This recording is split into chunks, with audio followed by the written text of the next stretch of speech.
두 분의 전문가와 함께 국내 부동산 투자에 대해 알아보고 있습니다. 지난 시간에는 부동산 투자의 방법인 부동산 펀드와 부동산 리츠에 대해 알아봤는데요.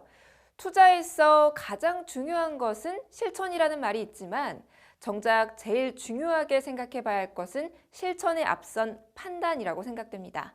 이번에는 대체 투자에 있어 부동산 투자에 따른 주의할 점들을 살펴보기로 하겠습니다. 저는 여러분의 대체 투자 성공을 돕는 대체 투자 스쿨의 진행자 유여울이고요. 두 분의 전문가님 나와 계십니다. 안녕하세요. 안녕하세요. 네, 투자에 있어 투자 수익률과 투자 위험은 반비례 관계라는 것은 널리 알려져 있는 사실인데요. 어떤가요? 네, 맞습니다. 이 투자에는 항상 위험이 따르기 마련이고요. 위험의 정도에 따라서 투자 수익률은 정해집니다. 따라서 부동산뿐만 아니라 투자 대상의 어떠한 것이든지 반드시 투자하는 상품에 대해서 면밀히 그 위험성에 대해서 좀 고민을 해볼 필요가 있다고 할 수가 있겠습니다. 네, 그 전설적인 투자자로 알려져 있는 에드 세이코타라는 사람이 있는데요. 이런 말을 했다고 합니다. 감당할 수 있는 만큼만 위험을 부담하고 의미 있는 만큼의 위험에 투자하라. 이런 얘기가 있는데요. 부동산 투자에서도 본인의 투자 성향에 대해서 잘 판단하고 막연히 잘 될 것 같은 느낌에 무작정 투자하면은 안 된다는 뜻이겠죠. 그렇군요. 이사님께서 소개해 주셨던 수익형 부동산 펀드에 투자할 때 주의해야 될 점은 무엇일까요? 네, 우선 수익형 부동산은 임대 수익률이 배당의 기초가 되고 있기 때문에 이른바 이런 기초가 되는 자산에 공실 위험이 있는지를 먼저 판단을 해야 할 필요가 있습니다. 임대 수요가 풍부한지 또 임대인의 임대 기간이 지나치게 짧아서 변동성이 심한지도 좀 봐야 할 것 같고요.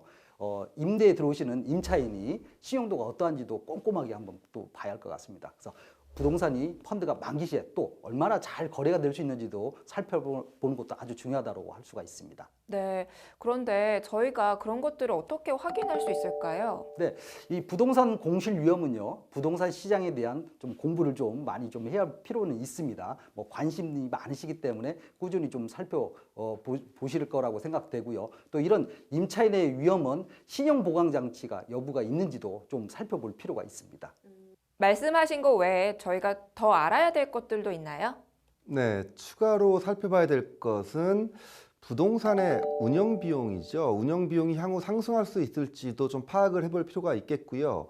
각종 비용을 적절히 통제하고 있는지 여부는 향후 부동산 펀드의 배당 수익률과 그리고 매각할 때 유불리를 따지는 중요한 포인트가 될 수 있기 때문이죠.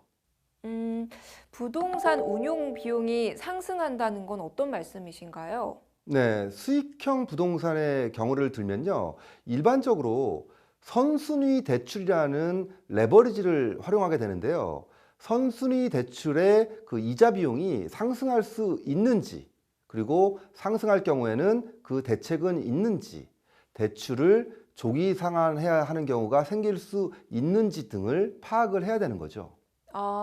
대출 이자가 늘어나서 운용 비용도 높아질 수 있다는 거군요. 네, 그렇습니다. 그렇기 때문에 일반적으로 선순위 대출이 대출 기간 중에 금리가 고정되어 있지 않고 변동금리로 적용되는 경우에는 시중금리가 상승하면 대출금리도 상승하게 되기 때문에 대출이자 비용이 증가할 수 있는 개연성이 있을 수 있거든요. 이를 살펴봐야 되는 거죠. 네, 부동산 투자에 있어서 매각 전략이 제일 중요하다고 하셨는데요. 부동산 펀드에서 매각 전략은 어떻게 저희가 판단할 수 있죠? 네, 진행자님께서 이제 부동산 펀드의 핵심을 정확히 알고 계시네요. 부동산 펀드에서 제일 중요한 것은 투자한 원금을 시기적절하게 투자 시에 제한되었던 투자 기간 내에 상환받을 수 있는지 여부입니다. 따라서 시장 매각 위험에 대한 판단은 아주 중요하다고 할 수가 있고요. 해당 부동산이 매각에 대한 시장 수요가 풍부한지 또 이런 수익성 있는 자산 대비 이런 시장에서 거래 여부가 충분히 과대평가가 되어 있는지도 잘 판단해야 할 필요가 있습니다. 역시 시장을 잘 읽는 게 중요한 거네요. 네, 그렇습니다.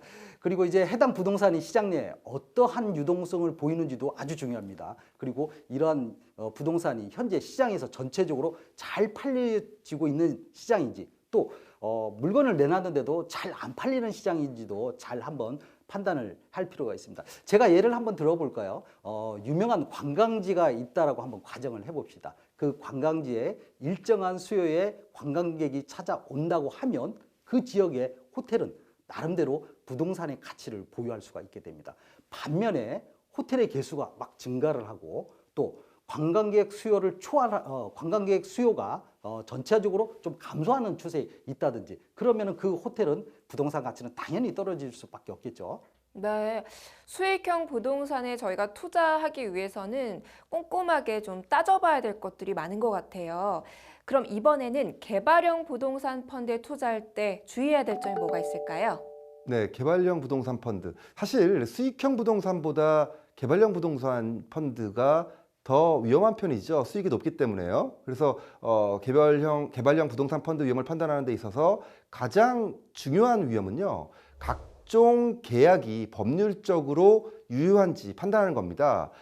사업 부지 확보에 대한 위험성, 그리고 각종 개발 사업을 할 때 인허가 등의 문제가 없는지 등도 살펴야 되는 거죠. 그리고 참여하는 시공사의 시공 능력이나 신용도 역시 중요하게 살펴봐야 되겠죠.